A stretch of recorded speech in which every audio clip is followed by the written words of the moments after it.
Aladdin for the Sega Genesis is a side-scrolling platformer released by Virgin Interactive in 1993. The game is based on the 1992 hit Disney film and sold 4 million copies. It was given the awards of Best Genesis Game and Best Animation of 1993 by Electronic Gaming Monthly. This game was designed by David Perry, who went on to form Shiny Entertainment and create Earthworm Jim. In a 2005 interview with Sega16.com, he said that Aladdin was his favorite project that he worked on during his time with Virgin. Disney's Aladdin for my Sega Genesis. It's like the movie! Now, this game is not to be confused with the Super Nintendo game of the same name released by Capcom. I've heard good and bad things about both of these games and was really interested to play both. The Sega one happened to come my way first, and that's why I'm doing this review now. Someday I'd like to review the SNES version as well, and maybe we can finally answer the question of which is better from an impartial person. See, I never played any of the Disney games when I was a kid. I don't have any deep embedded feelings about one version of Aladdin or the other, or maybe they're both great in their own ways. The game starts out by introducing the main characters in the story: Aladdin, the street rat, and Jafar, the evil advisor to the Sultan, who is plotting to steal the magic lamp from the Cave of Wonders, but is unable to enter the cave himself. He uses magic to discover that Aladdin is the only one who will be able to enter the cave, and comes up with a plan to manipulate Aladdin into going into the cave and getting the lamp for him. Dance for me, puppets, dance! Jafar disguises himself as a beggar with an epic beard and convinces Aladdin that if he finds the scarab key to enter the cave, he will have all the treasure he ever wanted and will no longer have to steal just to survive. After finding the key, Aladdin is arrested and thrown into the Sultan's dungeons. Princess Jasmine, who, unless I miss something, kind of abruptly enters the plot at this point, tries to get the guard to let Aladdin go, but he's arrested anyway by order of Jafar. Of course, Aladdin immediately falls in love with Jasmine and can't stop thinking about her. The story continues on much like the movie. Aladdin gets the lamp from the Cave of Wonders and then must escape from the collapsing cave. Then it's back to the palace to fight Jafar and win his love after a trippy visit inside the lamp itself.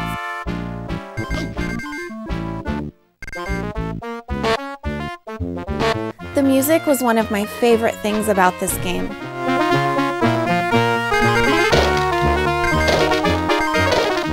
I've only recently gotten a Sega Genesis for the first time and never played it when I was younger.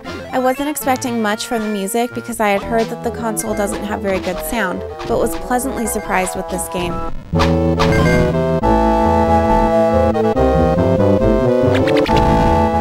Since this version of Aladdin was programmed specifically for the Genesis, they were really able to take full advantage of its hardware capabilities and create a really beautiful 16-bit version of the movie soundtrack.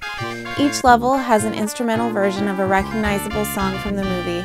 They have been stuck in my head for days, but I'm totally fine with that. My favorite would have to be this version of One Jump Ahead.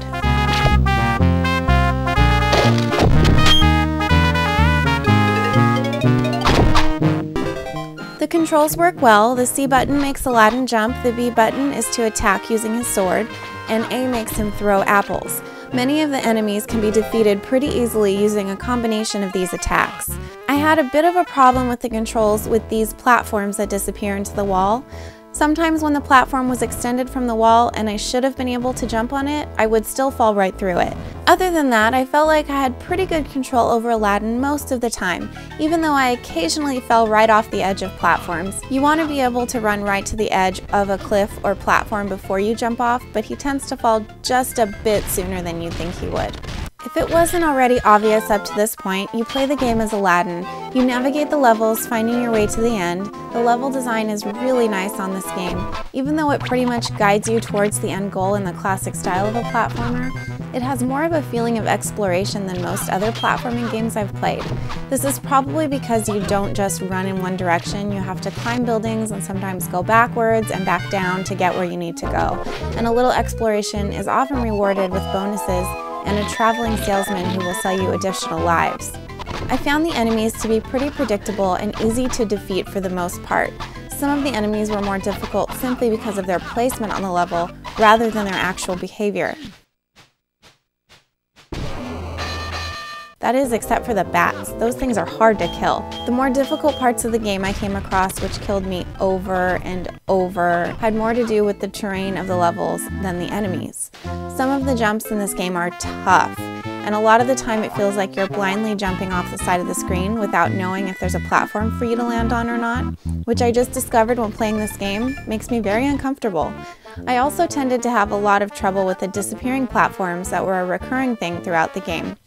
This magic carpet level was crazy. It gets going so fast it really freaked my eyes out, and I found it really difficult. I actually never beat this level. I died on it every single time, but it seems that the game actually lets you continue on regardless of whether you finish this level or not. I failed on it 3 times in a row and still had lives left, but the game automatically progressed me to the next level. Some of the levels had mini-bosses, all of which were pretty easy to defeat. I found this to be a nice balance since the terrain itself was more difficult to navigate. This is until I reached the final boss. Jafar. This boss battle was insane. I died so many times, and if we're being honest, after getting game over with no more continues for the 4th time and playing the whole game through over and over, I really just wanted to beat it and actually used a cheat code to skip ahead back to the final level and finally beat him. I found that the best strategy was to have a pocket full of apples, be super careful to make sure you have full life when you get to Jafar, and just throw apples at him as fast as possible, not really bothering to avoid his attacks. Especially once he turns into a snake, you gotta move quick. Wow, he's not doing anything.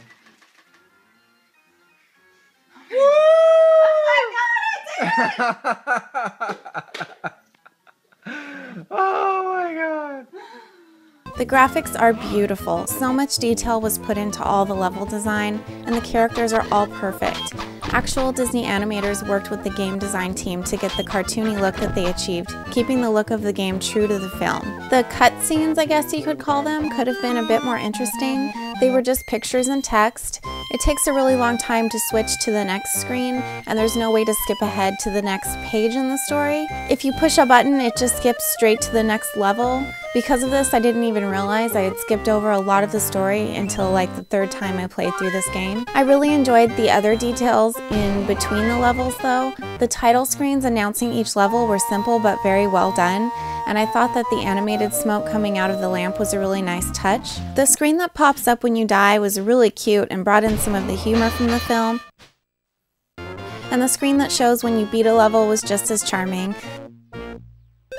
The genie bonus level was also really well designed.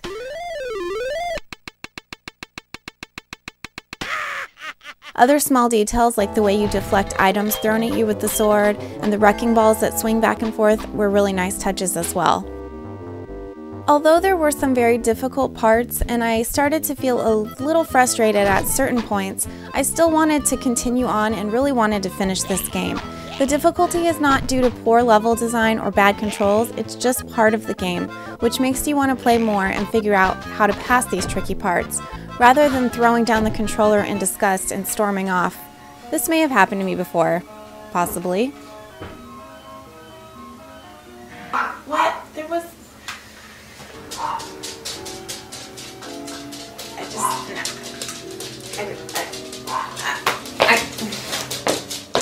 Anyway, I have to say, even with the parts that frustrated me, I did really enjoy this game. The levels were really fun to explore, and with how perfectly the artwork and music were brought in from the movie, it really made this game a blast. I give Aladdin 4 out of 5 stars.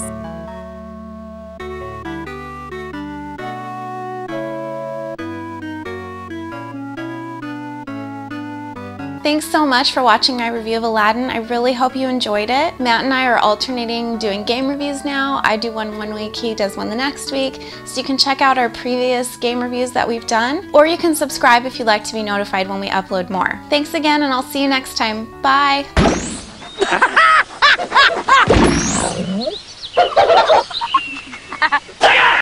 Aww.